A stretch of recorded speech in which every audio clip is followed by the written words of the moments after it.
Helen کے لیے جو کیبن مخصوص تھا اس کے برابر میں ایک اور کیبن تھا جہاں اس کی خاص ملازمہ سوتی تھی۔ اس کے قریب ہی میز پر ایک ایئر فون رکھا تھا جس کے دونوں پلگ وہ اپنے کانوں میں لگا کر سویا کرتی تھی تاکہ رات کو کسی وقت ہیلن بوقت ضرورت اس سے بات کر سکے۔ یہ برسوں پرانی ایک رسم تھی جو تھاویس کے خاندان کی ملازم عورتوں میں چلی آ رہی تھی۔ ملازمہ سو گئی تھی اور ہیلن اپنے کمرے میں ڈریسنگ ٹیبل کے سامنے بیٹھی زیورات اتار رہی تھی۔ وہ جب اپنے کیبن میں آئی تھی تو اسے خالی دیکھ کر بے حد مایوس ہوئی تھی، کیونکہ اس کا خیال تھا کہ شہزاد نامی وہ نوجوان وہاں موجود ہوگا۔ اسے کمرے میں نہ پا کر بالآخر اسے یقین ہو گیا کہ وہ جاگتی آنکھوں سے خواب دیکھتی رہی ہے۔ یہی وجہ تھی کہ جب اسے آئینے میں ٹائیگر کا عکس نظر آیا تھا تو وہ اسے بھی اپنے تصور کا ایک دھوکہ ہی سمجھی تھی۔ ہیلو ڈیئر، ٹائیگر نے کہا۔ وہ باتھ روم میں سے نکلا تھا۔ تو کیا تم حقیقت ہو؟ وہ مسکرا کر بولی۔ اگر تم میرے تخیل کا فریب نہیں ہو تو مجھے بھی فریب نظر نہ سمجھو، ٹائیگر نے شہد میں ڈوبے ہوئے لہجے میں کہا۔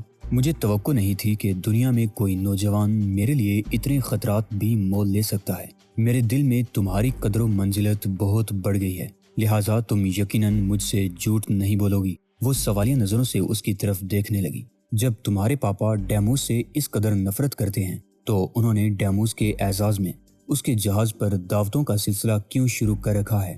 ہیلن نے کندھے اچکا دیے۔ ڈیڈی جو کچھ بھی کرتے ہیں ان کا مقصد کوئی نہیں سمجھ سکتا، لیکن میرا خیال ہے کہ وہ اس عظیم الشان جہاز سے واقعی متاثر ہو چکے ہیں۔ جہاں تک ڈیموس کا تعلق ہے، وہ ایک مردہ خور گدھ ہے اور اس سے کوئی بھی محبت نہیں کر سکتا۔ میں اپنے پاپا کو کئی بار سمجھا چکی ہوں کہ اس کا پیچھا چھوڑ دیں، کیونکہ بھیڑ بکریوں کے ساتھ رہنے والے اگرچہ بھیڑ بکریوں میں تبدیل نہیں ہوتے، لیکن ان کے جسموں سے کم از کم بھیڑ بکریوں جیسی بو ضرور آنے لگتی ہے۔ لیکن اس نے کسی شہر جتنا بڑا بحری جہاز بنوایا ہے۔ ہاں، یہ ایک کارنامہ ہے جو کوئی بھی دولت مند سر انجام دے سکتا ہے۔ کیا تم جانتی ہو کہ اس جہاز کے اندر ایک خفیہ جہاز اور بھی ہے، بالکل اسی طرح جیسے زیر زمین کوئی خفیہ اڈا ہوتا ہے؟ نہیں، وہ مجرم ذہن کا آدمی ہے، اس سے کوئی ایسی حرکت کسی بھی طرح بعید نہیں۔ کیا تم اس جہاز کے خفیہ حصے کے خفیہ راستوں سے واقف ہو؟ ٹائیگر نے کہا۔ تمہیں وہ آدمی یاد ہوں گے جو اچانک ہی دیواروں میں سے نکل کر مجھ پر حملہ آور ہوئے تھے؟ میرا خیال ہے اس طرح ڈیموس نے احمقانہ انداز میں سیکیورٹی کا انتظام کیا ہے۔ ہیلن منہ بنا کر بولی۔ کیا تم نے اس بات کا اپنے ڈیڈی سے بھی تذکرہ کیا تھا؟ ہاں، لیکن وہ کچھ نہیں جانتے۔ ٹائیگر نے ایک طویل سانس لی۔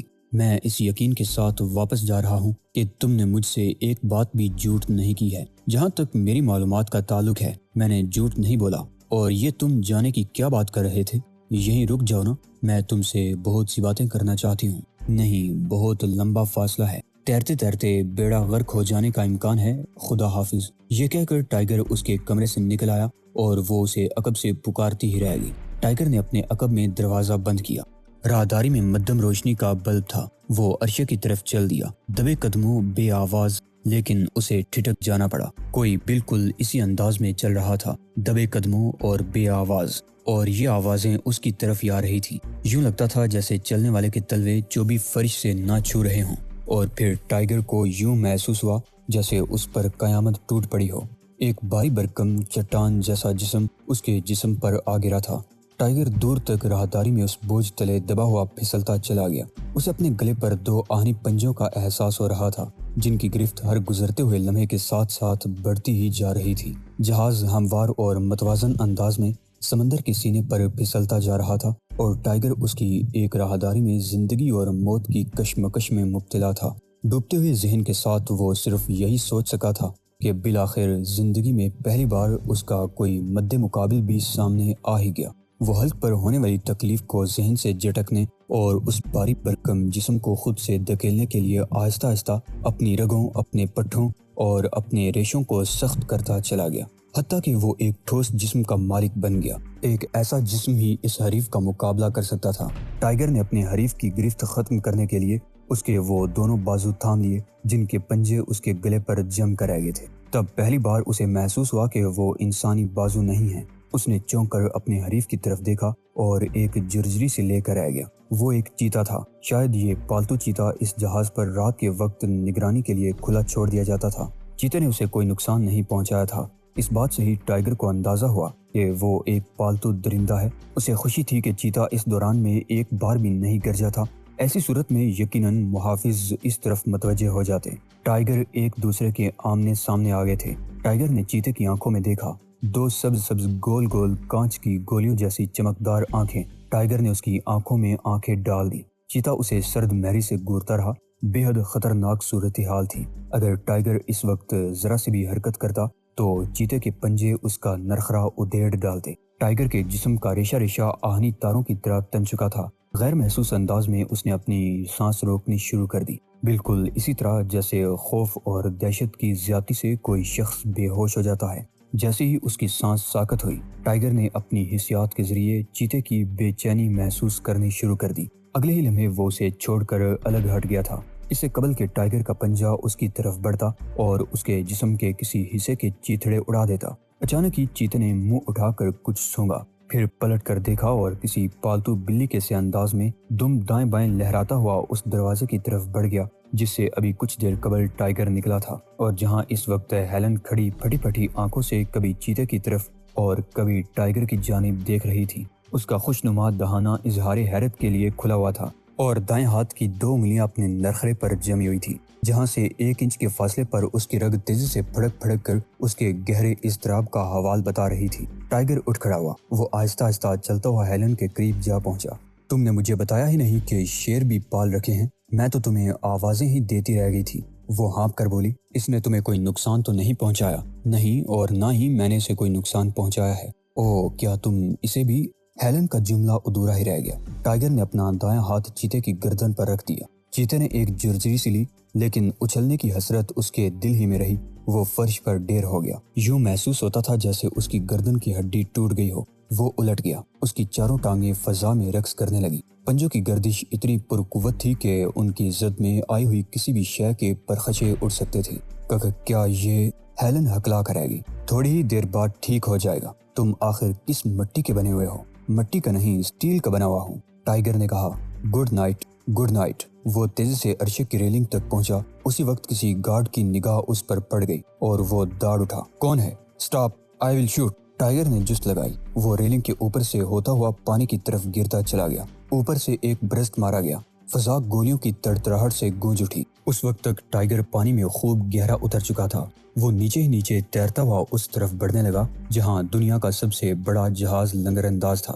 ٹائیگر جب بڑے ڈیک کی لفٹ سے اترا تو پانی اس کے پیروں میں ٹپک رہا تھا۔ اس وقت ڈیک سنسان تھا، لیکن اچانک ہی ٹائیگر کی نگاہ ایک آدمی پر پڑی جو ریلنگ کے سہارے کھڑا تاریک سمندر کی طرف دیکھ رہا تھا۔ اس کی پشت ٹائیگر کی طرف تھی۔ ٹائیگر ایک جھٹکے سے رک گیا اور اس شخص کی طرف دیکھنے لگا۔ دور کہیں سے کسی ساز کی آواز رات کے سناٹے کو مجروح کر رہی تھی۔ کوئی بے سرے انداز میں گا رہا تھا اور اس کی بونڈی آواز بتا رہی تھی کہ پارٹی میں دیر تک پینے کے بعد گانے کا شوق چرایا تو وہ اس قابل ہی نہیں رہا کہ کچھ گا سکتا۔ اس کے باوجود پھٹے ہوئے سانس جیسی آواز سے وہ ماحول میں ارتعاش پیدا کر رہا تھا۔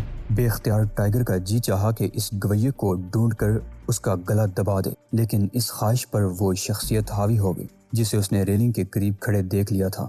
وہ شخص لفٹ سے لگ بھگ 30 قدم کے فاصلے پر کھڑا تھا۔ اس کی بغل میں کسی ٹیوب جیسے انداز میں کاغذوں کا ایک پتلا سا رول دبا ہوا تھا۔ اس کے جسم پر ایک نیلا جیکٹ تھا۔ عقب سے ٹائیگر دیکھ سکتا تھا کہ اس کے بال بڑی نفاست سے کٹے ہوئے ہیں۔ وہ شخص ریلنگ پر جھکا ہوا تھا اور انداز سے یہ ظاہر نہیں ہوتا تھا کہ وہ محض آرام کی غرض سے اس طرح کھڑا ہے، بلکہ یوں لگتا تھا جیسے وہ سمندر کی طرف غور سے دیکھ رہا ہو اور ہواؤں سے کوئی خاص پیغام سننے کی کوشش کر رہا ہو۔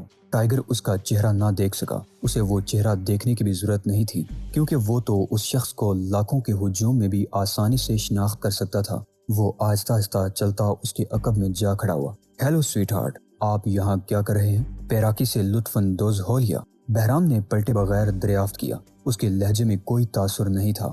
ہاں، برا نہیں رہا۔ میں خود کو فٹ رکھنے کے لیے اب ہر رات نصف گھنٹے تک پیراکی ضرور کرتا ہوں۔ لیکن آپ یہاں کیا کر رہے ہیں؟ اور آپ کے جسم پر یہ لنڈے بازار سے خریدا ہوا 300 سال پرانا جیکٹ کیوں نظر آ رہا ہے؟ میں نے سوچا کہ میرا وہ بونڈا سا سوٹ تمہیں پسند نہیں، اس لیے یہ جیکٹ ہی پہن لوں۔ بہرام نے جواب دیا۔ اب اس کے ہونٹوں پر خفیف سا تبسم بھی تھا، کیونکہ وہ جانتا تھا کہ ٹائیگر کو دنیا میں سب سے زیادہ چڑ اسی بورے سوٹ سے تھی۔ وہ سوٹ کم اور تھیلا زیادہ نظر آتا ہے۔ ٹائیگر اغرایا، اور آپ اسے پہن کر چارہ گڑھ جیسے عظیم ادارے کے چیف یا سربراہ نہیں بلکہ کوئی بردہ فروش نظر آتے ہیں۔ گویا تمہیں یہ جیکٹ بھی پسند نہیں آیا۔ گزشتہ 10 سالوں میں آپ کو ایک ہی سوٹ میں اٹھتے بیٹھتے، سوتے جاگتے اور دوڑتے بھاگتے دیکھ کر میرا جی چاہنے لگا تھا کہ خودکشی کر لوں۔ وہ تو بلا ہو مختصر باپ پوشان کا کہ انہوں نے مجھے صبر و تحمل کی کئی مشقیں کرا کے ٹھنڈا کر دیا، ورنہ میں بھی اس تھیلا نما سوٹ میں آپ کے ساتھ ہی گھس کر سیدھا پیرس چلا جاتا اور وہاں کے ایفل ٹاور سے کود جاتا۔ اور اب آپ کسی مسخرے کو ٹھگ کر اس کا یہ جیکٹ اتروا لائے ہیں۔ پلیز سویٹ ہارٹ، اسے اتار کر ابھی میرے سامنے سمندر میں پھینک دیجیے۔ ممکن ہے یہ کسی مگرمچھ کو فٹ آ جائے اور وہ آپ کو دعائیں دے کر سیدھا جنت میں پہنچوا دے۔ وہ تو ٹھیک ہے فرزند، لیکن یہ تمہارے جسم پر ایک نسوانی لباس کیوں نظر آ رہا ہے؟ تم اپنی جنس تبدیل کر رہے ہو یا کوئی دوسری بات ہے؟ ٹائیگر نے پہلی بار اپنے تن کے کپڑوں کی طرف دیکھا تو اسے حیرت کا شدید جھٹکا لگا۔ وہ ہیلن کے کیبن میں گیا تھا تو اس کے باتھ روم میں اس کے بھیگے ہوئے کپڑوں سے نجات حاصل کر کے وقتی طور پر وہ جوڑا پہن لیا تھا جو یقیناً ہیلن ہی کا تھا۔ پھر آتے وقت وہ جونک میں وہی پہن کر نکل آیا تھا۔ اسے حیرت ہونے لگی تھی کہ ہیلن نے اسے اس سلسلے میں کیوں نہیں ٹوکا تھا۔ یہ تو میں وہ ہکلا کر رہ گیا۔ ٹائیگر ممیاتے نہیں، داڑتے ہیں فرزند، بہرام نے اسے سمجھایا۔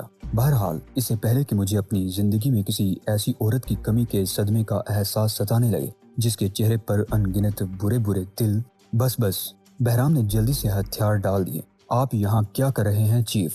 ٹائیگر نے موضوع بدل دیا۔ یہ بھی ایک سرکاری راز ہے، پرواہ نہ کیجیے، بتا دیں میں بھی آخر ایک سرکاری گدھا ہوں۔ تم اس وقت ایک ایرانی گارڈ ہو، ٹھیک ہے؟ آپ نہیں بتاتے تو مجھ سے سن لیجیے کہ آپ یہاں کیوں موجود ہیں۔ ٹائیگر نے مسکرا کر کہا، آپ کو شبہ ہو گیا ہے کہ اس تابوت نما جہاز پر کوئی گڑبڑ ہونے والی ہے اور آپ اسے روکنا چاہتے ہیں۔ آپ کے بغل میں یہ جو کاغذوں کا رول دبا ہوا ہے، یہ در حقیقت اس جہاز کا ڈایاگرام ہے۔ بہرام کی آنکھوں سے سختی جھلکنے لگی۔ آپ نے یہ ڈایاگرام اس لیے حاصل کیے ہیں کہ آپ کو شبہ ہے ان دہشت پسندوں، قتل و غارت گری کی وارداتوں اور دیگر تمام تباہیوں کا تعلق کسی نہ کسی طرح اس جہاز سے بھی ہے۔ میں نے اب تک جو کچھ کہا ہے وہ ٹھیک ہے نا؟ خیال برا نہیں۔ دوستو، اسی کے ساتھ آج کی قسط کا اختتام ہوتا ہے۔ گزارش ہے کہ چینل کو سبسکرائب کرتے ہوئے ویڈیو کو لائک شیئر لازمی کیجیے۔ اللہ نگہبان۔